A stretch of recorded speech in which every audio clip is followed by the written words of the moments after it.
अस्सलामुअलैकुम दोस्तों, कैसे हैं आप सब। मैं आप सबको यूट्यूब चैनल इंग्लिश लिटरेचर पे वेलकम कहती हूँ। हम जो पोएम डिस्कस कर रहे हैं वो है ओड टू वेस्ट विंड। हम लोगों ने प्रीवियस लेक्चर्स में टोटल 4 स्टेंजास कवर कर लिए हैं। आज हम लोग स्टेंजा नंबर 5 को कवर करने वाले हैं इस लेक्चर के अंदर, जो कि इस पोएम का लास्ट स्टेंजा होगा।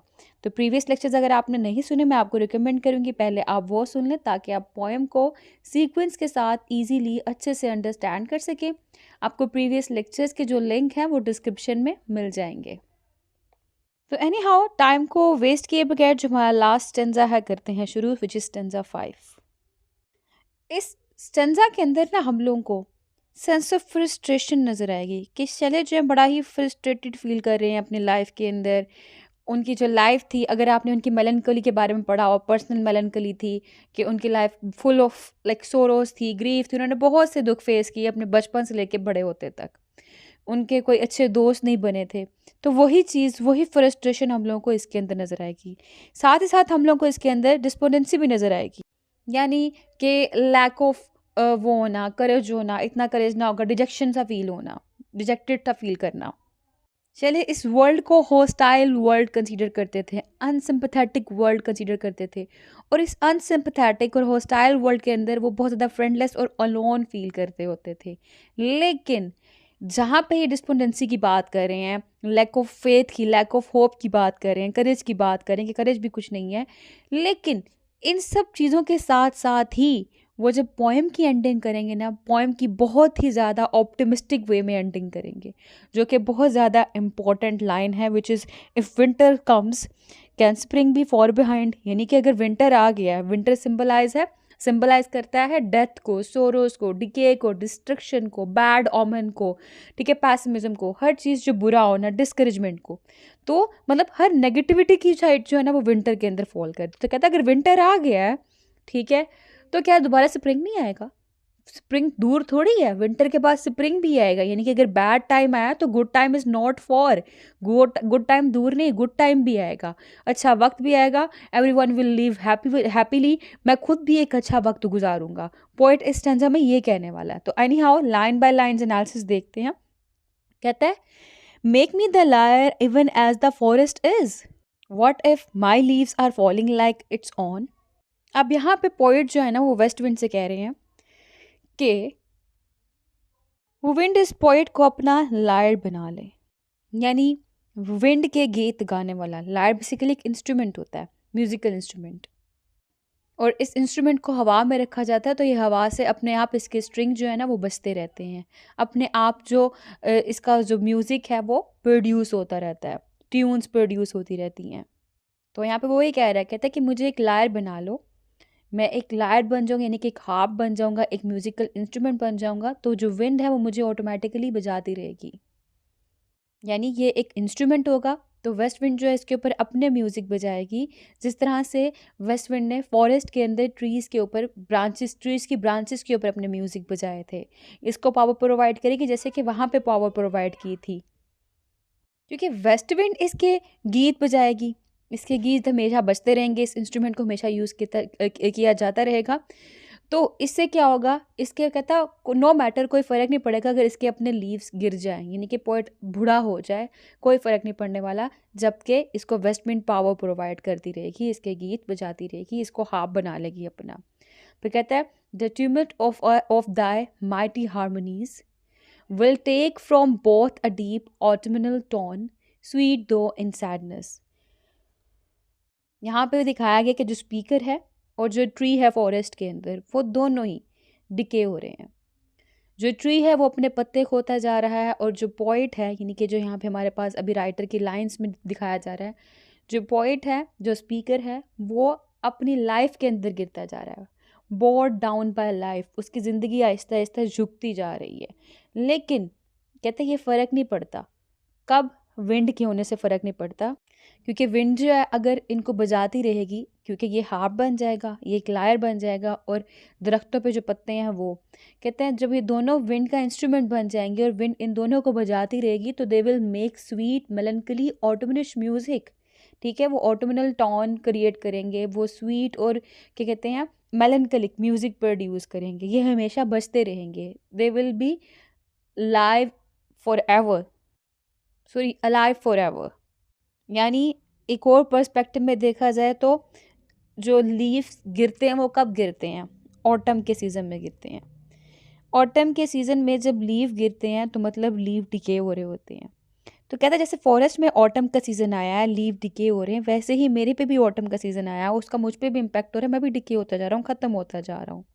लेकिन अगर ये वेस्ट विंड मुझे अपना लायर बना लेती है, मुझे अपना म्यूज़िकल इंस्ट्रूमेंट बना लेती है, तो क्या होगा?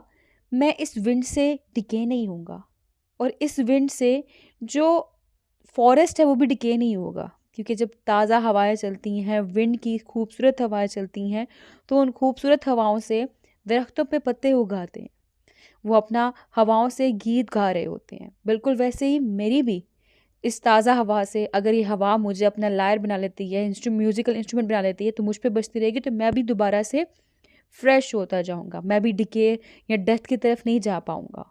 यानी विंड जो है यहाँ पे लाइवलीनेस को सिंबलाइज कर रही है।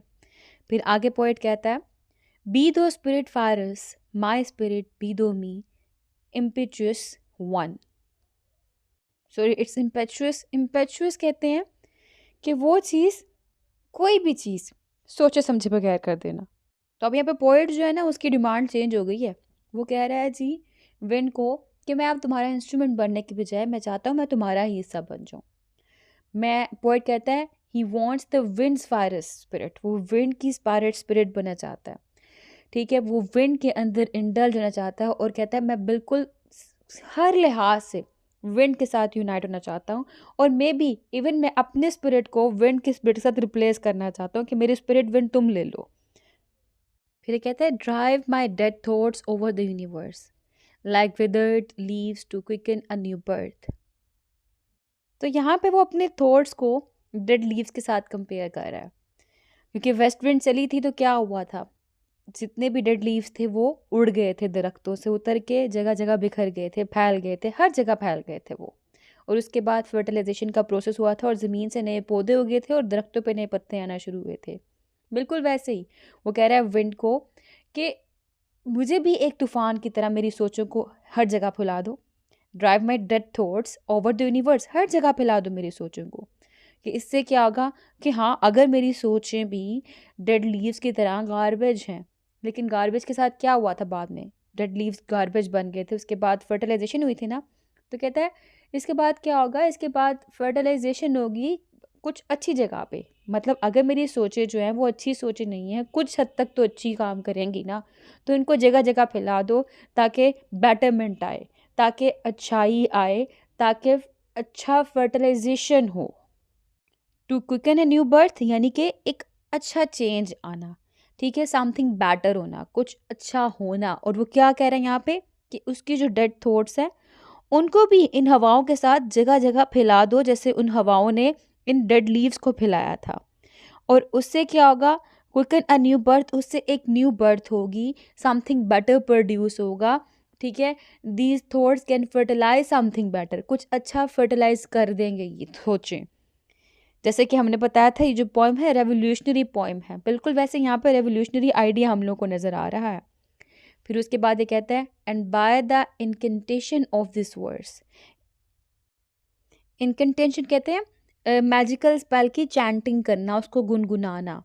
ठीक है, तो देखा कहता है by the incantation of this verse scatter as from an unextinguished hearth ashes and sparks my words among mankind। तो यहाँ पे पोइट अपनी एक और विश बता रहा है। वो चाहता है कि जो विंड है इसकी इसकी सोचों को जगह जगह फैला दे, फर्टिलाइजर्स के लिए नहीं, बल्कि किस लिए, वो इसलिए कह रहा है ताकि जो इसके अल्फाज हैं वो लोगों तक पहुँचे। ठीक है, वो अपने अल्फाज को परहैप्स जो इसकी पोएम है उस पोएम को लोगों तक पहुंचाना चाह रहा है। क्यों, इससे क्या होगा, क्योंकि पोएट के बिलीफ के अकॉर्डिंग जो इसके वर्डिंग इसने यूज़ की अपने इस पोएम के अंदर वो रेवोल्यूशनरी वर्डिंग है, वो मोटिवेशनल वर्डिंग है, वो लोगों को मोटिवेट करेगी, उसमें स्पार्क्स ऑफ ट्रूथ नज़र आता है, उसमें गुडनेस एंड वर्चूज़ नज़र आते हैं, और वो लोगों को मोटिवेट करेगी कि लोग जो हैं वो अपनी बेटरमेंट के लिए और अपने फाइनल आइडियल्स के लिए रेडी रहें। लोग जो हैं वो बेटरमेंट की तरफ आएँ, वो वर्च्यू की तरफ आएँ, वो गुडनेस की तरफ आएँ, वो किसी के स्लेव्स ना बन जाएँ, वो अपने आप को चेन्स के अंदर बाउंड ना कर लें, वो इस चेन्स को तोड़ दें। तो इसलिए पोएट चाहता है कि जो इसके अल्फाज़ हैं वो हर जगह फैला दिए जाएँ। Be through my lips to unawakened earth, the triumphant of a prophecy. Trumpet basically कहते हैं अगेन म्यूजिकल डिवाइस को ही, म्यूजिकल इंस्ट्रूमेंट को ही। तो यहाँ पे अनअवेकेंड अर्थ वर्ड यूज़ किया गया, मतलब यहाँ पे बताया गया है कि जो मैन काइंड है वो स्टिल इग्नोरेंट है, उन लोगों को किसी चीज़ की रियलाइजेशन नहीं है, उन लोगों को नहीं पता कि दुनिया क्यों बनाई गई है और उनके लिए दुनिया में क्या चीज़ बेहतर है। शैले के अकॉर्डिंग जो मैन काइंड है वो स्टिल स्लेव बनी हुई है सुपरस्टिशंस की और अथॉरिटी की। जो अथॉरिटी कह रही है वो as it is mankind उसको फॉलो करती जा रही है। वो अपनी बेटरमेंट के लिए, वो अपनी पॉजिटिविटी के लिए चेंज नहीं लेके आ रहे। और यहाँ पे हम लोगों को इस लाइन में नज़र आ रहा है कि पोइट जो हैं शैले, वो होप रखते हैं इस चीज़ की कि वो लोगों के अंदर, उनकी ह्यूमन हैप्पीनेस के अंदर चेंज ला सकते हैं, लोगों के अंदर वो ह्यूमन हैप्पीनेस ला सकते हैं। इसके अकॉर्डिंग, यानी कि जो हमारे पोइट हैं उनके अकॉर्डिंग जो है पोइट एक टीचर होता है और एक प्रॉफिट की तरह का होता है। वर्ड यूज़ किया ना, प्रोफेसी। तो यहाँ पे वही बात कही है कि जो टीचर है वो एक प्रॉफिट की तरह का होता है, एक टीचर की तरह का होता है पोइट। ठीक है, एक पोइट है, मैंने टीचर बोल दिया था, एक पोइट है वो टीचर और प्रॉफिट की तरह का होता है, जिसकी ड्यूटी क्या होती है, जिसकी ड्यूटी होती है कि ह्यूमैनिटी को गाइड करना, उनको प्रोग्रेस की तरफ लेके आना। फिर बहुत इंपॉर्टेंट लाइंस हैं जो कि हम लोगों को भी हमारे पेपर में आई थी। O wind, if winter comes can spring be for behind. कि स्पीकर जो है वो एंड पे क्वेश्चन पूछता है, बड़ा एक क्वेश्चन, सिंपल क्वेश्चन। इसमें कहता है कि if winter comes can spring be for behind, यानी कि वो कह रहा है कि अगर विंटर आ गया हुआ है, डेथ डिके डिस्ट्रक्शन हो रही है, हर जगह तबाहियाँ हो रही हैं, कोई भी रीबर्थ का चांस नहीं है, हर जगह डिके, एवरीथिंग इज़ डिकेइंग, हर कोई डिके हो रहा है, हर कोई चेंज के अंदर बंधा हुआ है, हर कोई सुपरस्टिशंस बिलीफ को फॉलो कर रहा है, अथॉरिटी को फॉलो कर रहा है, अपनी बेटरमेंट के लिए काम नहीं कर रहा। ठीक है, डेथ होता जा रहा है, मतलब हर पर्सन की इनर की डेथ होती जा रही है। तो यानी कि अगर विंटर आ चुका हुआ है, अगर बैड टाइम है, तो can spring be for behind, क्या स्प्रिंग ने नहीं आना? तो स्प्रिंग कितना दूर है, स्प्रिंग ने भी तो आना है। स्प्रिंग सिंबल होता है रीबर्थ का, रिवाइवल का, बेटरमेंट का, चेंज का, ऑप्टिमिज्म का, हैप्पीनेस का, होप का। ठीक है, तो यहाँ पे पोइट एंडिंग एक ऑप्टिमिस्टिक नोट में कर रहा है कि अगर विंटर का टाइम चल रहा है, बैड टाइम चल रहा है, तो then good time is not for. Good time ने भी तो आना है, रीबर्थ ने भी आना है, रिवाइवल ने भी आना है, एवरीथिंग विल बी चेंज्ड, सब कुछ चेंज हो जाएगा। ठीक है, और कहता है वो यहाँ पे एक होप रख रहा है, और उसकी होप क्या है कि उसने ये जो पोएम लिखी है, जो वर्ड्स लिखे हैं, ये लोगों के अंदर बेटरमेंट लेके आएंगे। जो विंड है इसके वर्ड्स को जगह जगह फैला देगी, और जब ये वर्ड लोगों तक फैलेंगे तो लोग अपने बेटरमेंट के लिए कोशिश करेंगे। वो हमेशा स्लेव्स नहीं रहेंगे, वो हमेशा अथॉरिटी की बात नहीं मानते रहेंगे। That's all. तो ये थी हमारी पोएम और to west wind. I hope कि आपको ये पोएम पढ़ के बड़ा मज़ा आया होगा। मुझे भी ये पोएम बहुत पसंद है। रेवोल्यूशन की इसमें मेन बात की गई हुई है। राइम्स की हम इसके अंदर देख लें तो हमारे पास इसमें is A, on B, harmonies A, फिर टॉन बी, फिर फायरस, फिर उसके बाद ये हमारे पास सी हो गया। वन टॉन से मिलता हुआ वर्ड है। अगेन हमारे पास ये, सॉरी, वन की राइम स्कीम चेंज है, तो ये हमारे पास डी हो गया। यानी कि अब तक हमारे पास A B C B, sorry again देखिएगा, इज है पहला, वो ए है, ऑन है वो बी है, हार्मनीज है वो हमारे पास ए है, ऑन फिर टॉन है हमारे पास वो बी है, फारस है वो हमारे पास सी है, फिर वन है, वन की साउंड मिलता है ऑन से, टॉन से, इसको वन भी बोलते हैं, तो ये हमारे पास अगेन बी है। ठीक है, फिर यूनिवर्स है हमारे पास, ये सी है, फिर उसके बाद हमारे पास नेक्स्ट वर्ड है विच इज़ बर्थ, ये है डी, फिर वर्स है वो हमारे पास सी है, फिर हर्थ है जो कि अगेन डी है, मैनकाइंड ई है, अर्थ डी है, विंड हमारे पास जी हो गया ई, एंड बिहाइंड भी ई। तो राइम स्कीम हो गई ए, बी सी डी सी, और D E D, and then E E. ये हमारी राइम स्कीम थी इसकी। पोएम हुई कंप्लीट।